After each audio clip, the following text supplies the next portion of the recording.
As with most Americans in my generation, I took freedom to be something that has always existed.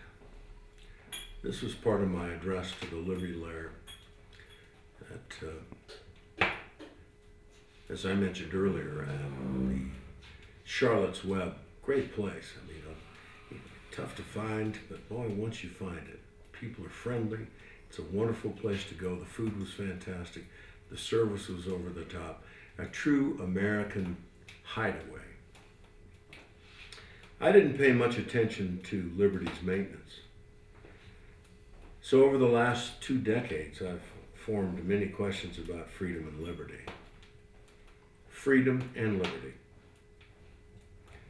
It's a strange thing. It seems in the absence of freedom and liberty, man will pay a great price for their return.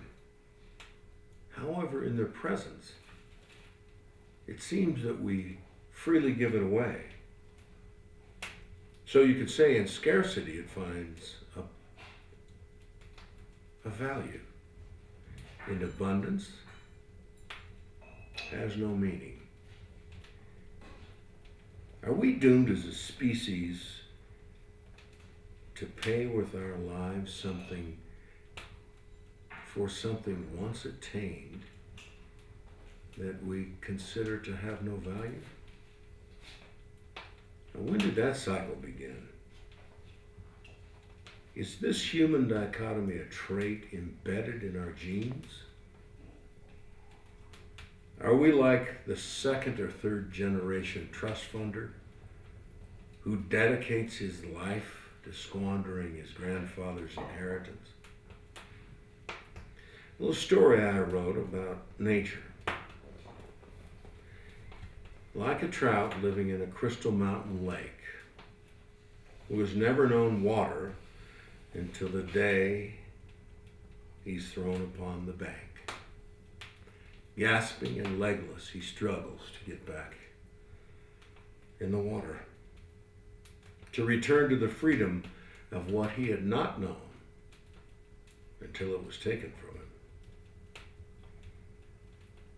He had in his carelessness taken food as false bait. The lure of an easy meal landed him in bondage. How is it the trout did not detect this subterfuge? Have we been severed from our history?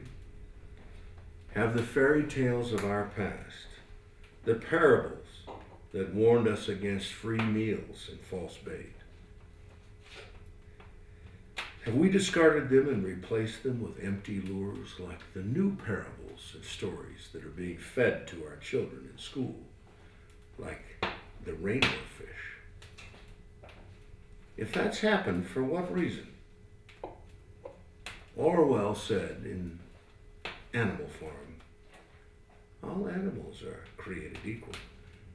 It's just that some are created more equal than others.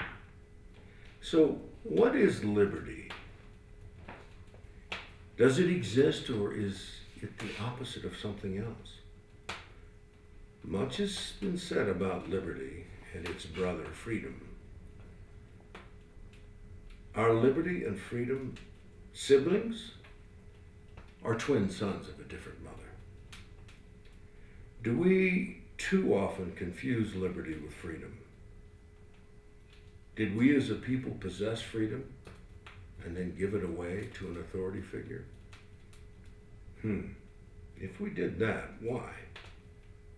When were freedom and liberty recognized?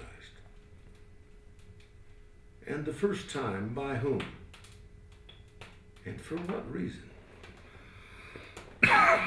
Is it only man who recognizes liberty?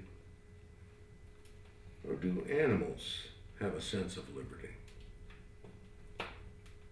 I think we see the answer in the eyes of a dog chained to a tree. So, back to the question. Does liberty exist, or is it the opposite of something? In this case, you could certainly say it is the opposite of being chained to a tree.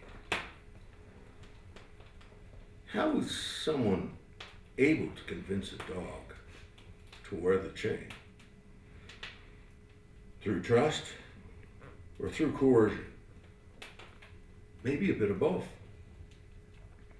Imagine this noble beast once running in packs on the hunt across the savannah or through the wood.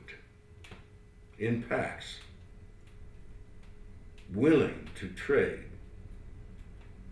danger and uncertainty for the security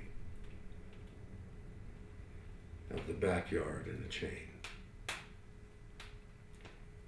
Well, now he's safely secured to the tree and surrounded by a chain link fence. You could say he's free to live out his life. His only bargain, the one that has extended his life by many years, in that he no longer has to contend with the predators of antiquity. He will meet his end in old age, ravaged by atrophy and boredom. It would be easy to say that that bargain has been something that has been made today by many of our fellows. Is that a bargain you're willing to accept? Is that something you call life? Living into your old age in safety, chained to a tree in a backyard. That's the choice that we're about to make. We see all around us people making decisions for safety, security, and the false hope associated with atrophy and boredom. Listen to the old man. Listen to the old man. Listen to the old man when you can.